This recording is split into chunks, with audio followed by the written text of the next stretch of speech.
நமக்கு இன்றைக்கி சாப்பிட்ற சாப்பாட்டு கடிச்சது பிளேட்டில் அது பகவானுக்கு அர்ப்பணம் பண்ணாமல் இதுக்கு பின்னாடி இருக்கிற எத்தனோ பேர் சர்வே பவந்து சுகினஹா, எத்தனோ பேர் விவசாயதாரன்னு அந்த டிரான்ஸ்போர்ட் லாரிக்காரன்னு, அப்புறம் அந்த கடையை வச்சு ஹோல்சேல் ஷாப்பு, ரிட்டைல் ஷாப்பு, அதுக்கப்புறம் அங்கேருந்து எப்படி நம்ம வீட்டுக்கு வரத்துள்ள நடுவில் எத்தனை பேர் அதுக்காக உடைச்சாங்க, சிரமப்பட்டாங்க.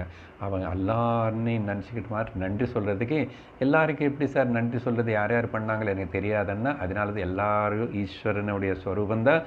ஈஸ்வரன் தான் அவங்க மூலமாக ஊட்டியில்